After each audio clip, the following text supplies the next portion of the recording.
তাহলে আপাতত ভিক্ষে ভিক্ষের আমনি এই আপাতত 300 টাকা আছে, এইটা তুই রাখ। ও বাবা বাবা, আমি খাতি পারি না বলে আমার হাগা হচ্ছে না, আমি ভিক্ষে চাচ্ছি না, টাকা পয়সাও চাচ্ছি না, যাই কিছু দাও বাবা। ওই দেখো ওই দেখো, ওই আমার ঢকের বাথরুম, ওইখান থেকে গিয়ে কাজটা সেরে এসো। দূর মিয়া, কি যে কয়, পেটে কিছু নি তো বাথরুমে গিয়ে কি করবো? ওই কি আর তোমাদের উপর সহানুভূতি দেখাবো? তোমরা দোয়া দরদ করতেই চাও না। ওই বড় দান ধরতে গিয়ে মাঝপথে ফেটে যায়, না ওই হাত ফসকে বেরিয়ে যায়, মনে ধরতেই পারি না।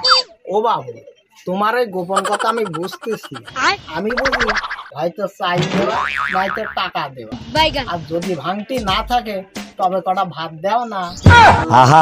আরে কাশেম ভাই, তুমি এই ভাত চেয়ে খাওয়া লাগে? তুমি এই থাল ভরি ভাত চাওয়া কেন? দরকার হয় আমি তোমার থাল ভরি টাকা দেব, কারণ তুমি আমাদের এলাকার একদম সম্মানীয় ফকির। দরকার হলে তোমার এই থাল ভরি টাকা আমি তোমার বাড়ি পৌঁছে দিয়ে আসবো। সম্মানীয় ফকির নাকি আমি? তো মনি, তুই কি ব্যবসায় নামিছি?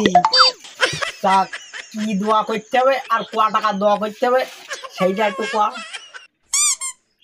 ব্যবসা তো একটা করতেছি, বড় ব্যবসা, জাহাজের ব্যবসা, প্লেনের ব্যবসা, বড় ব্যবসা, একা করা যায় না, আর লোকজন নিয়ে করলে যদি সে একটু শেয়ারে করলে তার একটু উপকার হয়।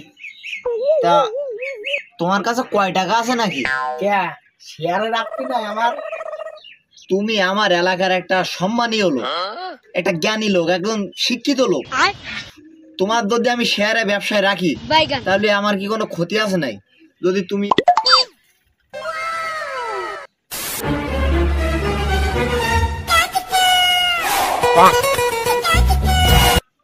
বলতেছি টাকার পরিমাণকে একটু বেশি, আর যদি বেশি হয় তাহলে এই চাল টাকার সঙ্গে ধানও নেব। আর তুই একটুকুন বই, আমি পাড়াটা একটা রাউন্ডে আসি, যাবে না সত্তর দিতে পারবে। আসলে যারা শিক্ষিত, জ্ঞানী, যারা মেধাবী হয়, তারা ওয়ান টাইম কঠোর পরিশ্রমী হয় তোমার মতন। এরা কখনো কোনো কাজই ছোট মনে করে দেখে না। আর তুমি এখন থাল নিয়ে এই বাক্স নিয়ে এলাকা ঘুরবা কেন? তুমি এখন একটা ব্যবসায়ী উদ্যোক্তা, একদম সম্মানীয় ব্যক্তি। তুমি এখন এই শব্দ দিয়ে ঘরে তালে মানাই? তোমার কাছে যা আছে সব বের করো। কত আছে, কত আছে তাই কও। ভিক্ষে করা টাকা, টাকা কত বা টাকা আছে নাই? দেখো কাশেম ভাই, তুমি এই এলাকার একদম সম্মানীয় ব্যক্তি, একদম রেসপেক্টেবল ব্যক্তি। তোমার কাছে যদি টাকা না থাকে তাহলে এটা মানাই? তুমি এই ভিক্ষি করার আগে আল্লাহর নামে তুমি চারটে ভিক্ষা দেন, এই কথা বলে তোমার কাছে টাকা আছে, যা আছে তুমি দাও, বের করো, মিথ্যে কথা বলো না। আর তুমি কদিন পরে বিজনেস বানাবা, টাই গলায় নিয়ে পুরো এলাকা ঘুরবা, তোমার সবাই সম্মানীয় করবে, যে সম্মান আছে আরো বেশি সম্মান করবে। তোমার যা আছে বের করো।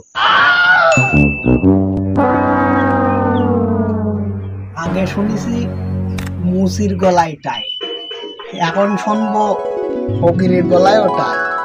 তাহলে তো আমি আইডল পার্সন হয়ে গেছি।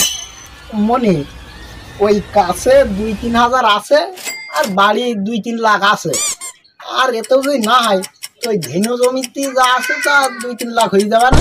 আর এতেও যদি না হয় তুই আমার একটু সময় দে, আমি 2-3 গ্রাম ভিক্ষে বাড়িয়ে দেবান। তুমি কাজটুক করে যাও কি? তুমি এই সামনের বার বিসিবি সভাপতি হবা, বাবুবের প্রেসিডেন্ট হবা, আর এই যে আমাদের সামনে নির্বাচন এসেছে, আমাদের সাতক্ষীরা জেলার 25 আসনের নির্বাচিত একজন প্রার্থী হবা। তুমি রাতারাতি কোটিপতি হলি, এই এলাকার সুনাম, দেশের সুনাম না? তাহলে তুমি এই রাতারাতি কোটিপতি, এটা আমাদের সম্মান আছে না? তুমি তো কোটিপতি হয়ে বসেই রয়েছো, তাহলে তুই হইস না কে? তোমার মতো রত্ন খুঁজে পাচ্ছিলাম না, তোমার মতন ভালো পার্টনার পাচ্ছিলাম না, ভালো শেয়ার পাচ্ছিলাম না, আর যা পাচ্ছিলাম সব অশিক্ষিত, কেউ বোঝে না। আর ওরা তোমার মতন মান সম্মানীয় না, তোমার মতন মেধাবীও না। তাহলে আপাতত ভিক্ষে ভিক্ষের আমনি এই আপাতত 300 টাকা আছে, এইটা তুই রাখ অ্যাডভান্স। 300 টাকায় হয়? 300 টাকায় হয়? তুমি একটা ব্যবসা বোঝালো। আর যদি আমি টাকার হিসাব করতাম তাহলে এই এলাকার 20-30টা লোক আমি সব কোটিপতি দিতে পারতাম। কিন্তু আমি শুধু তোমারই দেখেছি, কারণ তুমি একজন শিক্ষিত লোক, তুমি একজন শেয়ার পারসন, তুমি হলে এই এলাকার রত্ন। আমি শুধু তোমারই খোঁজ দিছি। আর ওই 300 টাকা দিয়ে অ্যাডভান্স দেওয়া যায় না, ওই আপাতত 3,000 টাকা দাও, এর নিচে আর হয় না। আর যদি না লাগে তা চাবো না। আরে এই না 3,000 আছে। আর এই তুই আমার ডকুমেন্ট নে, আমার বাড়ির পর যাস, তবে ওই বৃহস্পতিবার আগে যাইস, নাইলে বলে এই ব্যাংক বন্ধ হয়ে গেলে আমি দিতে পারবো না। আর ওই আমার ট্রেনের লাইসেন্স আছে, ওতে হবে না?